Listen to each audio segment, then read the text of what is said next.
Good morning students. Class 8 lesson number 6 page number 37। आज का हमारा चैप्टर है गणेश અને કાર્તિકેય। શંકર ભગવાન અને પાર્વતીજીને બે દીકરા હતા। એકનું નામ કાર્તિકેય અને બીજાનું નામ ગણેશ।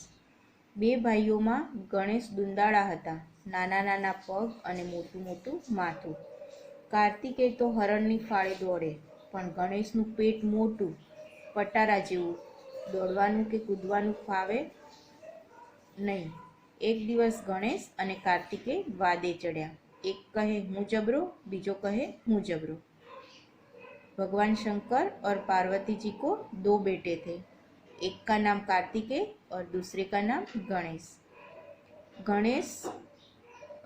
गणेश का पेट बहुत बड़ा था और कार्तिकेय तो हिरण की माफिक दौड़ सकते थे, लेकिन गणेश का पेट बड़ा होने के कारण वो दौड़ना या कूदना उनको अच्छा नहीं लगता था। लेकिन एक दिन दोनों बातें करते करते एक दूसरे से कहने लगे कि गणेश कहने लगे मैं बड़ा, कार्तिकेय कहने लगा मैं बड़ा।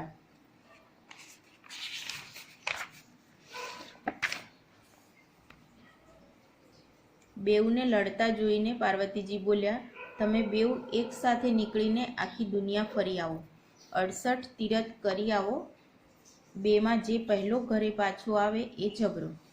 और दोनों को ऐसे लड़ते हुए देखकर पार्वती जी ने कहा कि आप दोनों एक साथ घर से निकलो और पूरी दुनिया घूम के आओ, 68 तीर्थ करके आओ। दोनों में से जो पहले घर पे आएगा वही बहुत बलवान होगा।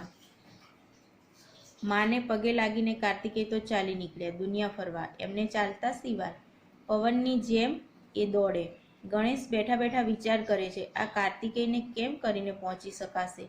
आवडी मोटी फांद अने आटलू मोटू माथुं न होत तो एने बतावी देत, पण हवे शुं करवुं।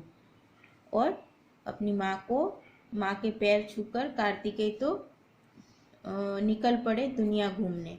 उनको चलने में तो जरा भी देर नहीं लगती थी, पवन की तरह वो दौड़ते थे।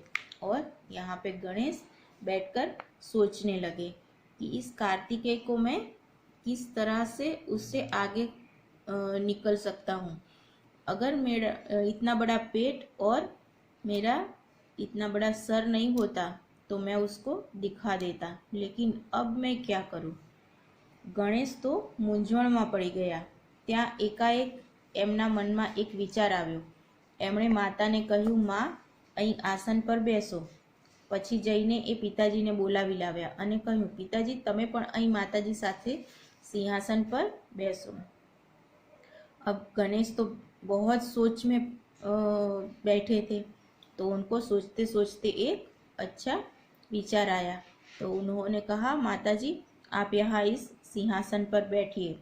और जाकर पिताजी को भी बुला के लाए और पिताजी को भी कहा कि आप भी यहाँ पर माताजी के साथ सिंहासन पर बैसिए। शंकर बोल्या, आजे आ शो खेल मांड्यो छे ते गणेश, कार्तिकेय क्या छे। और शंकर भगवान ने पूछा कि आज ये सब क्या चल रहा है और कार्तिकेय कहाँ है। पार्वती जी बोल्या, ए तो घणे दूर पहोंची गयो हशे। बे भाई शरतमां उतर्या छे, जे दुनिया फरी अने 68 तीर्थ फरी आवे ने पहलो घरे आवे ए जबरो। पार्वती जी ने बोला कि वो तो बहुत दूर निकल गया होगा। दोनों भाइयों में आज शर्त लगी है कि जो दुनिया घूम के 68 तीर्थ करके पहले घर पे आएगा वही बलवान होगा। आ सांभळीने शंकरे गणेश ने पूछ्યું, गणेश तू क्यारे उपड़े छे। गणेश मलक्या અને बोल्या, पिताजी तमे जुओ तो खरा। और ये सब सुनकर शंकर भगवान ने गणेश से पूछा कि अब तुम कब जा रहे हो। और ये सुनकर गणेश मुस्कुराए और बोले कि पिताजी आप देखिए तो खरा मैं क्या कर रहा हूँ। પછી એમણે આસન પર બેઠેલા માતા પિતાની પૂજા કરી અને એમની પ્રદક્ષિણા શરૂ કરી। પોતે ફરતા જાય અને બોલતા જાય, માતા દેવ છે, पिता देव છે। और उसके बाद उन्होंने माता पिता की पूजा की और उनकी प्रदक्षिणा करना शुरू किया। वो माता पिता की प्रदक्षिणा करते करते घूम रहे और बोल रहे हैं कि माता देव है, पिता देव है। એક વાર, 2 વાર, 3 વાર એમ 68 વાર ગણેશજીએ માતા પિતાની આસપાસ પ્રદક્ષિણા કરી. પછી તે પગે પડી એ બોલ્યા, દુનિયામાં સૌથી મોટું તીર્થ મા બાપ છે. મેં એ તીર્થની 68 વાર પ્રદક્ષિણા કરી છે. મારી આ तीर्थनी यात्रा पूरी थी। ऐसे 1 बार, 2 बार, 3 बार ऐसे करके उन्होंने 68 बार माता पिता की प्रदक्षिणा की और उनके पैर छू के बोले, दुनिया में सबसे बड़ा तीर्थ माँ बाप है और मैंने 68 तीर्थ की प्रदक्षिणा कर ली है। मेरी तीर्थ यात्रा पूरी हुई। आ सांभळीने शंकर कहे, गणेश तू नानो छे पण घणो चतुर छे। 2 भाईमां तू ज पहलो आव्यो एवं गणाय। तारी बुद्धि अजब छे। और ये सब सुनकर शंकर भगवान ने कहा कि गणेश तुम छोटे हो लेकिन बहुत ही चतुर हो, तो दोनों भाइयों में से तुम ही पहले आए हो ये माना जाएगा। तुम्हारी बुद्धि तो बहुत ही अजब है। पार्वतीजी बोल्या, जे माँ बाप ने तीर्थरूप गणे तेनी पूजा सौथी पहली ज थाय ने। माता पितानी बात सांभळीने गणेशजी तो राजी थई गया। पार्वती जी ने बोला कि जो माँ बाप को अपने तीर्थरूप मानता है उसी की पूजा तो पहले होती है ना, माता पितानी। और माता पिता की ये बात सुन के गणेश तो बहुत खुश हो गए। पछी घणे वखते कार्तिकेय आखी दुनिया फरीने घरे आव्या अने माता पिताने पगे लाग्या। लांबी मुसाफरीना कारणे तेओ थाकीने लोथपोथ थई गया हता। तेमणे जोयुं तो गणेश मोजथी माना खोळामां बैठा हता। उसके बाद बहुत टाइम के बाद कार्तिकेय पूरी दुनिया घूम के घर पे आए और माता पिता के पैर छुए। लंबी मुसाफरी करके आने के कारण वो बहुत थक गए थे और आके उन्होंने देखा तो गणेश तो बहुत ही चाव से अपनी माँ की गोद में बैठे हुए थे। गणेश तू वहेलो आवी गयो के पछी निकळ्यो ज नथी? तेमणे गणेशने पूछ्યું। गणेश कहे,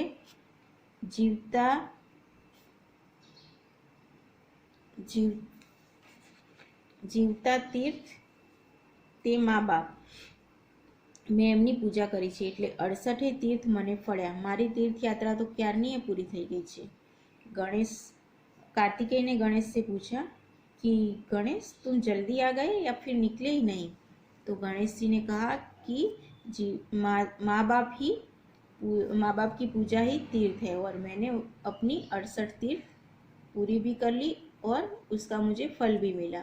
मेरी तीर्थ यात्रा तो कब की पूरी हो गई है।